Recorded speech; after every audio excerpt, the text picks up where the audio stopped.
Morning sir, good morning classmate. So this is the continuation of my report. The one is Pakistan and this is the Afghanistan. But before that, I will take this opportunity to invite you all and promote my channel, Simply Lance Official Blog. Please subscribe down below and click the notification bell for more videos updates.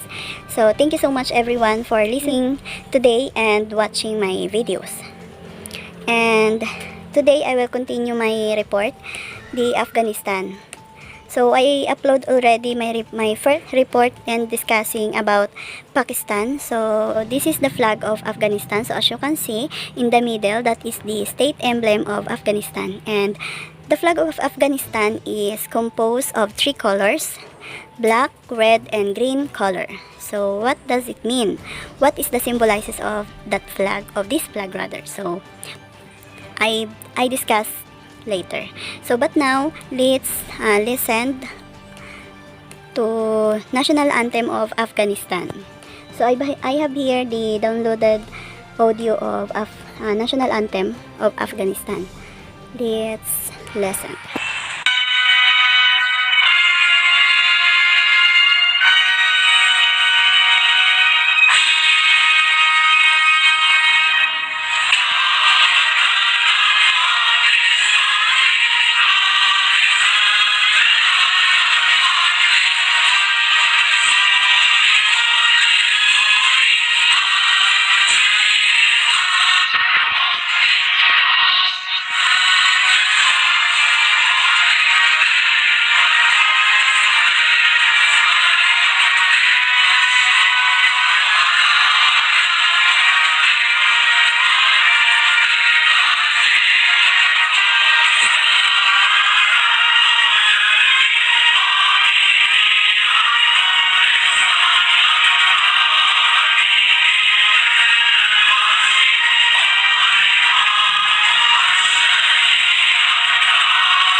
So, napakinggan nyo po ang kanilang national anthem. So, now let's proceed to symbolizes and meanings of the flag of Afghanistan. So, meaning and symbolizes of Afghanistan flag. The black color represents its trouble during 19th century history as a protected state. So, it symbolizes the dark, troubled past of the nation. So, yeah, the black is represent for them. It represent the trouble during 19th century. So when we way back of history, they have a lot of troubled, tragedy that happened in our past, in our country. So the Afghanistan is also, they have a dark past and troubled. So that is the represented of black color for them. And then the red one represents the blood of those who fought for independence, especially the Anglo-Afghan Treaty of 1990. So the red color, it represents the blood. So pag may war talaga na nangyari, so syempre hindi may iwasan na may namamatay. So may mga dugong dumanak, sabi nga, may mga dugong dumanak sa lupain. So, yun yung nirepresenta ng red color in Afghanistan flag. Especially, yung mga nakipaglaban during the independence, the Anglo-Afghan Treaty of 1990. So, in the green color, represent both Islam, hope, and prosperity for the future. So, kung naalala nyo sa past discussion ko before, yung Pakistan, yung green color nila, it represent din ng Islamic country. So yeah, so the Afghanistan is one of the Islamic country. Then so that the green color in the flag represent both Islam and hope, prosperity for the future. So next, symbol and writing in the middle. So this is the state emblem of Afghanistan. So as you can see in the picture, they have a mosque. It's known what is the meaning and symbolizes of that emblem. So the national emblem features of mosque and pulpit and two national flags. And then sa gilid ng mosque merong dalawang flag. So national flags ng Afghanistan. So it is features that Islamic calendar year of 1298 or 1990 when the nation won its independence from the United Kingdom.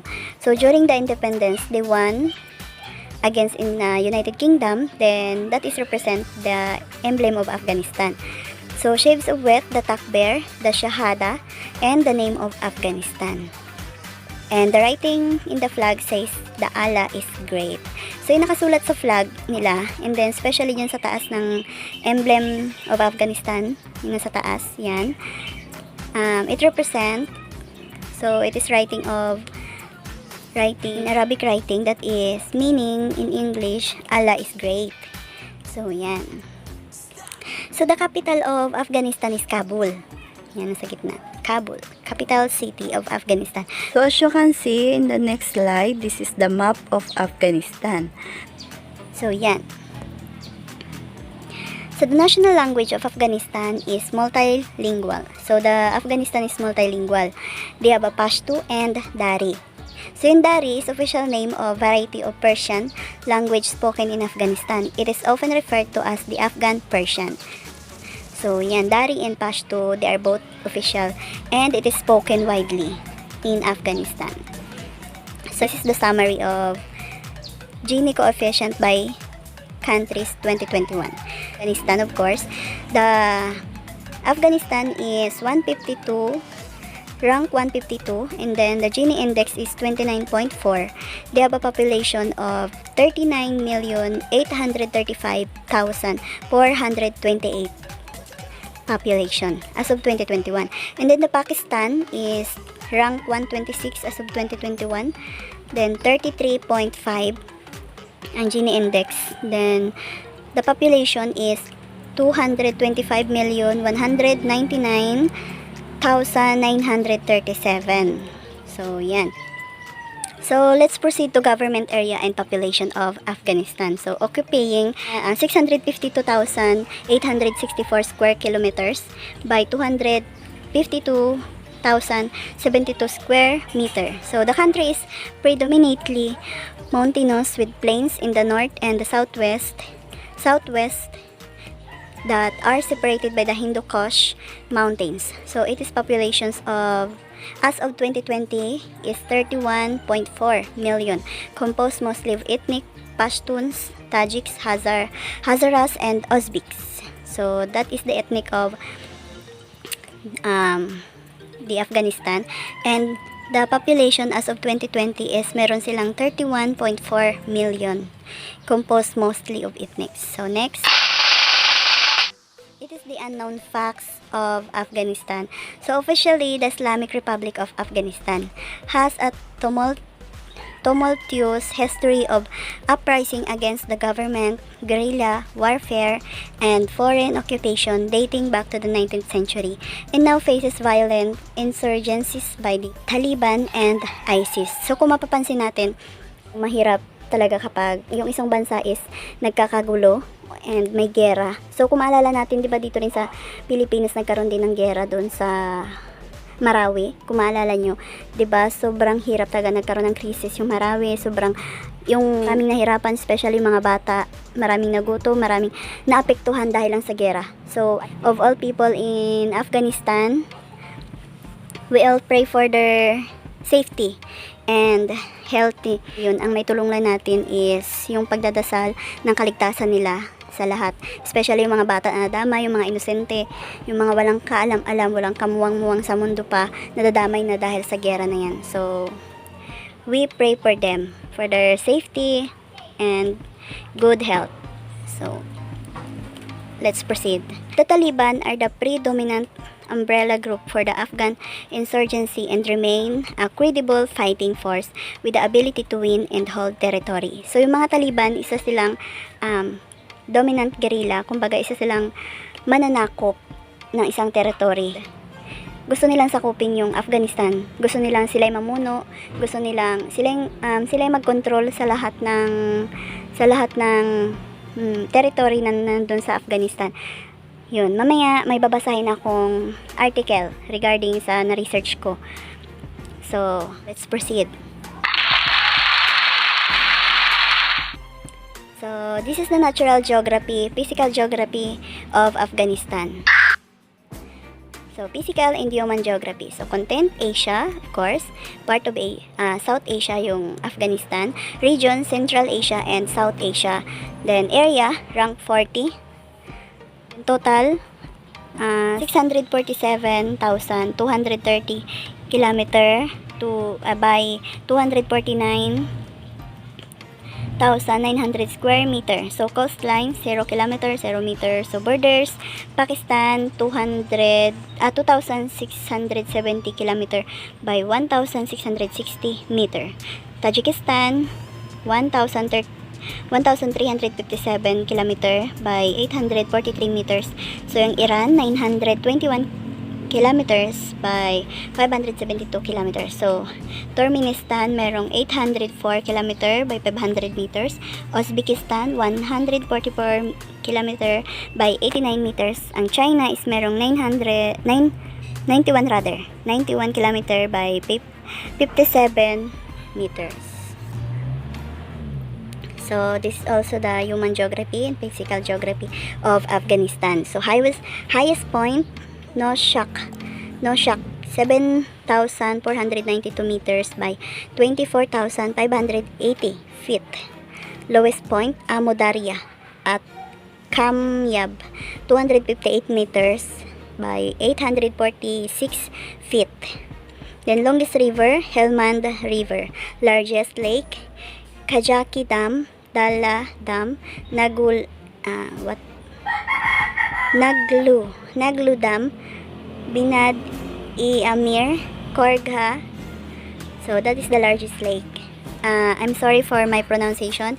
Correct me if I'm wrong. Then climate, arid to semi-arid, cold winters and hot summers. So that is the climate of Afghanistan.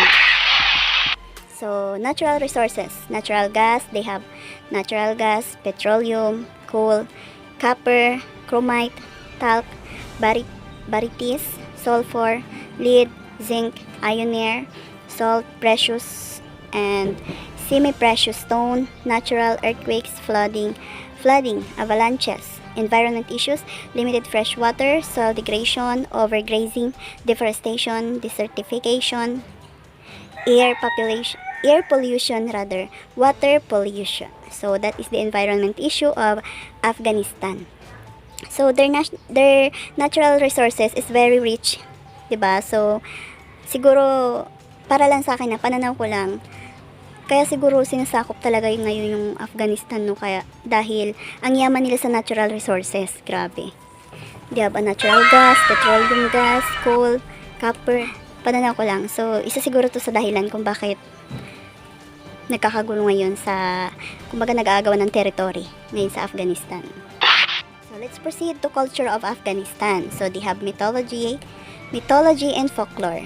So, cuisine, they have festival, religion, and art. So, they have also literature, music, and performing arts. So, media, sports, monuments, symbols. So, let's proceed to their folklore and festivals, cultures, yeah. So they have, this is the proper dress and cuisine. So as you can see, the proper dress of men and women in Afghanistan. So, and also the cuisine, the delicacies in Afghanistan below. So yan, kung mapapansin nyo. So the culture of Afghanistan, they have played instrument. So culture of Afghanistan, yan. So they have played music. Also, they have a pottery, bass, then sports. Yan. Different crops. They have different crops. So this is also culture of Afghanistan, the festivals. So history of Afghanistan. This is a summary of history of Afghanistan. A state began in 1823 as the Emirate of Afghanistan after the fall of the predecessor, the Afghan Durrani Empire, considered the founding state of modern Afghanistan. Its history is tied to that of other countries in its region, mostly Pakistan, India, Iran, Tajikistan, Turkmenistan, and Uzbekistan. So that is the considered of other countries and region mostly. So yeah. So the written recorded history of the land presently constituting Afghanistan can be traced back to around 500 BCE when the area was under the Achaemenid Empire, although evidence indicates that an advanced degree of urbanized culture has existed in the land since between 3000 and 200 BC. In the history, they have under of Achaemenid Empire, but although they have evidences indicates that and advances. So they have, the culture has existed in the land. So also, the Indus Valley civilization stretched up to large parts of Afghanistan in the north. And Alexander the Great and his Macedonian army arrived at what is now Afghanistan in 330 BCE after the fall of the Achaemenid Empire during the Battle of Gaugamela. So since then, many empires have established capitals in what is now Afghanistan, including the Greco-Bactrians, Kushans, Indo-Sassanids, Kabul Shashi, Safarids, Samanids, Ghaznavids, Ghurids, Kartids, Timurids, Hotakis, and Duranis. Afghanistan, meaning the land of Afghans or Afghan land, has been strategically important location throughout history. So after that, the land served as a gateway to India, being on the ancient Silk Road, which carried trade from the Mediterranean to China. Sitting on many trade and migration routes, Afghanistan may be called the central. So the Afghanistan is the central because it served as gateway to India on the ancient road. So Asian roundabout since roads converge from the Middle East, from the Indus Valley through the passes over the Hindu Kush, from the Far East via the Tarim Basin, and so that is the largest city, Kabul, Kandahar, the national currency, Afghani, national name, Jamhuri Afghanistan, the national anthem, Allahu Akbar in Pashto. Afghanistan is one of the called the central kasi siya yung kumbaga siya yung sentro na pinagdadalhan ng mga trade galing Mediterranean from Afghanistan. So yung nagsisilbing sentro ng industrial yung Afghanistan. So this is the status about COVID-19 during COVID-19 in Afghanistan. So, COVID-19 is one of many crises facing Afghanistan. Over the last few decades, wars and internal still life have placed. So, Afghanistan's public infrastructure in jeopardy.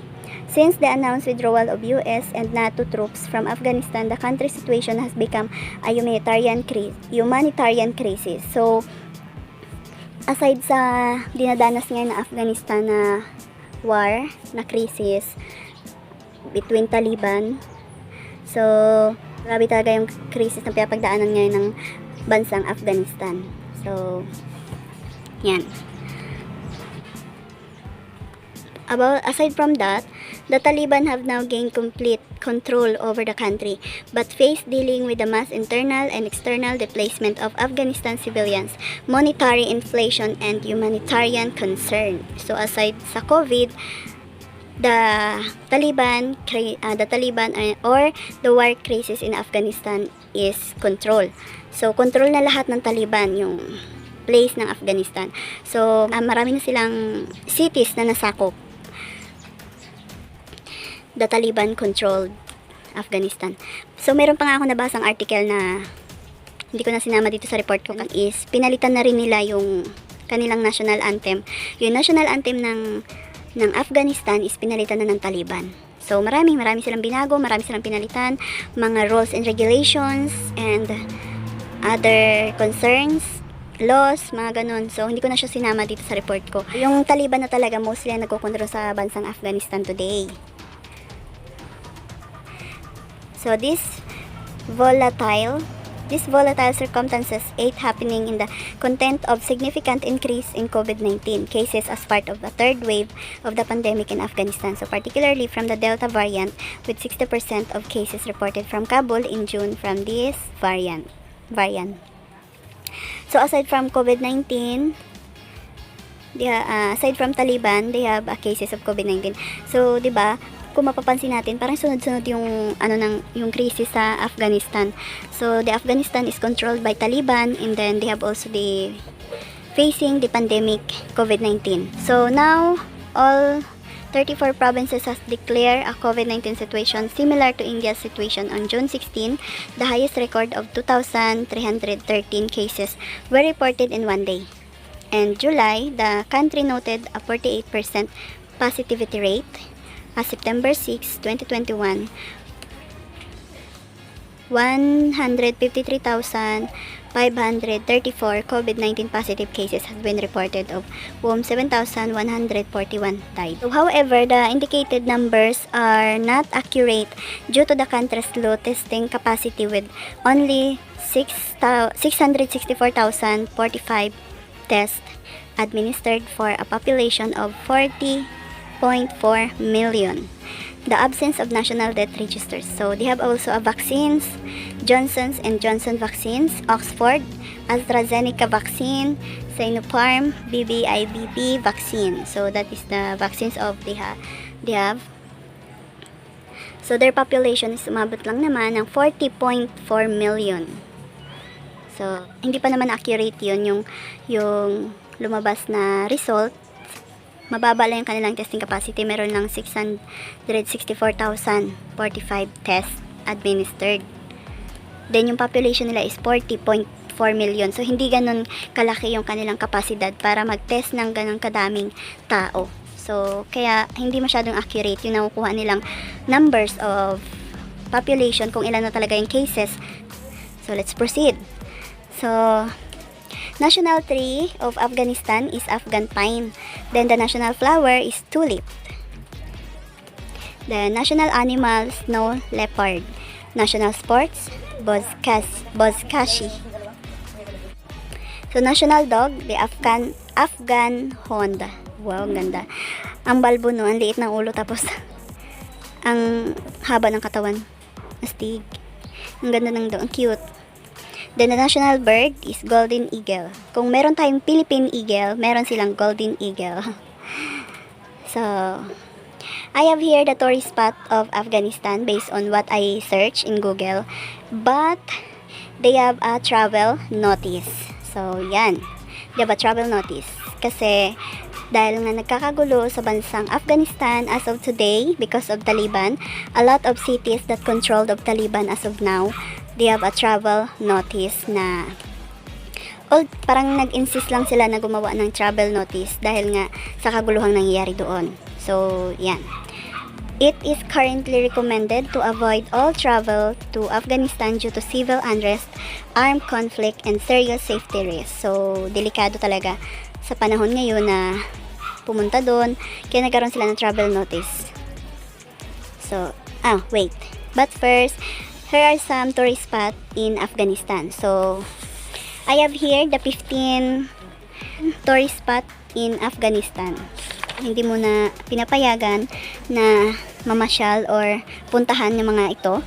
Ipapakita ko lang sa inyo ang iba't ibang tourist spot ng Afghanistan. So, let's explore the best places to visit in Afghanistan. So, even na hindi tayo makapunta, mag-explore na lang tayo sa kanilang best places. So, first one is Kandahar. So, as you can see in Kandahar, in the middle, this is the overview of Kandahar. So, they have a mosque. So, let's explore the best places to visit in Afghanistan. So, enjoy watching, guys. So, Kandahar is one of the most visited before. because of the, as you can see, the overview, it is very beautiful place. So in the middle, that is the mosque of the sacred clock. So the revered home of the mosque of the severed clock and a city steeped in history. Kandahar sits at the crossroads where southern Afghanistan meets the mountains of the country's heartland. So that is the Kandahar, the overview of Kandahar. So the second one is Mazar-e-Sharif. So Mazar-e-Sharif, or they have a blue mosque. The cobalt domes of the greatest blue mosque shoulder their way above the skyline of Mazar-e-Sharif, glowing white hot under the scorching Balkh sun. Famed as the burial site of Ali bin Talib, the cousin of the Prophet Muhammad himself. It's a gorgeous array of arabesque and South Asian architecture, complete with turquoise blue domes and gold peppered minarets. So, while the third one is called Jalalabad. So, Jalalabad, also known as Mausoleum of King Amanullah Khan. You can often just about make out the snowy peaks of the Safed mountain range of the horizon. And imagine how the Mughal armies would have felt as they contemplated them way back in 1500s rather. Founded like so many other cities in these parts by the Emperor Akbar, Jalalabad is a place where the passage of ancient time is virtually palpable. So that is the number 3, Jalalabad rather. Jalalabad or Halalabad. So how can I pronounce this? So I'm sorry for my pronunciation. Please correct me if I'm wrong. Disclaimer. So tourist spot also. So number 4, Balkh. So kung mapapansin nyo, yung mga tourist spot talaga sa Afghanistan is most of them is mosque, 'di ba? So because Afghanistan is a country, a Muslim country. So number 4 is Balkh or Green Mosque. So kung kanina is blue, ngayon green. Green Mosque, held as the epicenter of the Bactrian Empire of old, the aged town of Balkh has a history going back almost 4,000 years. In fact, it was here high up the grasp of the northern reaches of the Hindu-Kush that Zoroastrianism and Buddhism first flourished in these reaches. So yan, ang gaganda no, iba't ibang mosque na merong iba't ibang design na matatagpuan sa Afghanistan. So also they have a Herat. So number 5, Herat, the Friday Mosque. So I don't know why it is called Friday Mosque, but according to this article, it is easy to see why Herat, the third largest city in Afghanistan. So Herat is one of their city in Afghanistan, and it is in third place largest. Has such a Persian flavor to it. The town sits just a stone throw from the Iranian border, and it was once the home of the Timurid dynasty, a lineage that fused elements of Turkic, Persian, and Mongol culture in their time. The great piece de resistance of the city is the Friday Mosque. So that is the Herat, number 5. So next, number 6, we have Samangan, Taki Rostam. So while the town of Samangan is an ancient caravan stop on the periphery roads of the old Silk Road that claim to fame, isn't actually its major draw. So that is the Samangan, number 6. One of the tourist spot in Afghanistan. So next, number 7 is Bamiyan. In ancient times, the place was known as hub for Hindu-Buddhist worship. So it thrived with artisans, monasteries, and specialist sculptors in the ages before the Muslim invasion. In fact, the two giant statues of the Buddha that stood there were considered some of the most elegant 4th and 5th century carvings in all of Asia. So as you can see in the Bamiyan, they have two statues of Buddha. But hindi ko na napakita kasi overview lang ito ng Bamiyan. Yung nakuha kong picture. So, in August 15, 2021, Bamiyan was seized by Taliban fighters, becoming the 29th provincial capital to be censored by the Taliban as part of the wider 2021 Taliban offensive. So, this August 15 lang, nasakop na ito ng Taliban. And it is 29th provincial. So, grabe no, ang dami na nasakop ng Taliban. So, most of all cities in Afghanistan is controlled now by Taliban. So, who is Taliban? Who they are? Bakit nga ba sila nanakop? Or bakit gusto nilang kontrolin yung Afghanistan? Yung territory ng Afghanistan. So, according to the article, Wall Street Journal by Yavuslav Trofimov and Deon Nisenbiom, updated since September 27, 2021. So, this is the journal. So, according to this journal, the Taliban is an Islamist fundamentalist organization that ruled Afghanistan from 1996 until being topped by the 2001 U.S. invasion, says the Afghan capital Kabul on August 15 after President Ashraf Ghani escaped the country. So, matagal na pala sila. Sila ay isang Islamist fundamentalist organization since 1996. So, until now, nung August 15, nasakop na nila yung Kabul, yung capital of Afghanistan, Kabul. So, nasakop na nila nung August 15. Then, after President Ashraf Ghani, so si President Ashraf Ghani tumakas, escape from the country. So, tumakas siya, umalis siya sa country ng Afghanistan. So, yun, ang bilis na ng pangyari, sinakop na nila. So, simula nun, kumbaga sila na yung nagkontrol ng ng Kabul capital.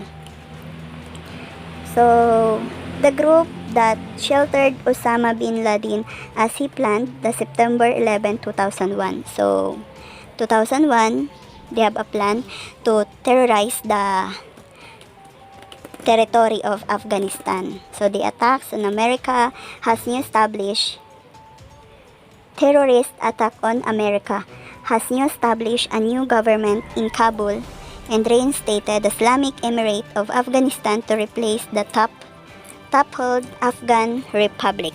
So, they changed a lot from Afghanistan. From the territory, from the... Yun nga, sabi ko kanina, the national anthem, binago na rin nila.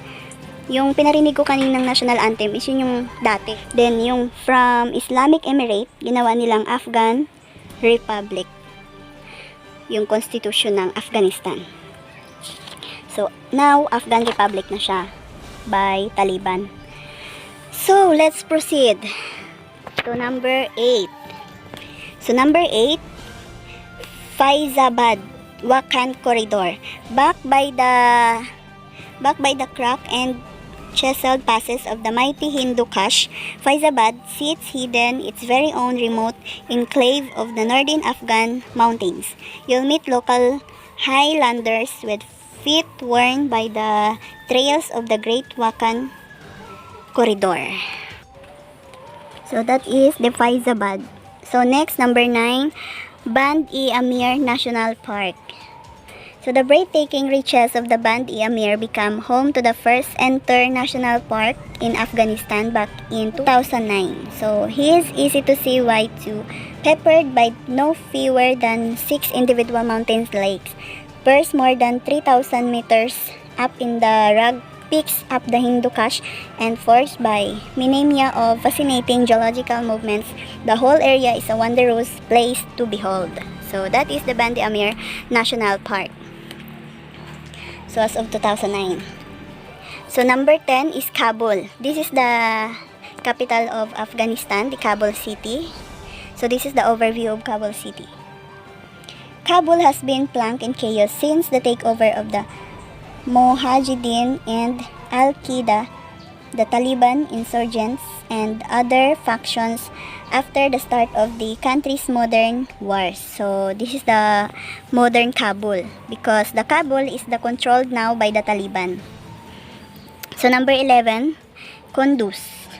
It is actually little more than a transportation hub for travelers catered to cross the three-state border in the north where Tajikistan meets Uzbekistan meets Afghanistan. So the Kunduz is the transportation hub. Kumbaga siya yung nagdudugtong-dugtong. So from Tajikistan to Uzbekistan to Afghanistan. So the Kunduz is the transportation hub. So this is the Khyber Pass. Number 12, Khyber Pass. Certainly falls in that wide category of places not currently on the menu for the traveler in Afghanistan. Since 2007, the whole region has been dominated by Taliban guerrillas with Western aid and military convoys targeted specially. So, number 13, Panjshir Valley, curving its way into the foothills of the Hindu Kush from the eastern provinces of Afghanistan. The Panjshir Valley is tipped to become one of the newfound industrial powerhouses of the nation. So that is the Panjshir. So 14, Bagram. So the Bagram Valley, although the small city of Bagram, located just a stone's throw from Kabul, the capital in the rises of the Hindu Kush, so is perhaps best known to modern onlookers as the sites of the largest allied military base in the country. This one story actually goes a lot deeper than that. So last but not the least is number 15, the Talukan. Talukan sits in the shadow of the colossal Hindu Kush, just over the mountains from the Pashtuns regions of southern Afghanistan. So it is placed in the southern Afghanistan, the Talukan. But now the Talukan is also controlled by the Taliban. Okay, that's all. Thank you for listening and watching. Once again, I am Lani Slanyuhan and this is my report in Asian Studies.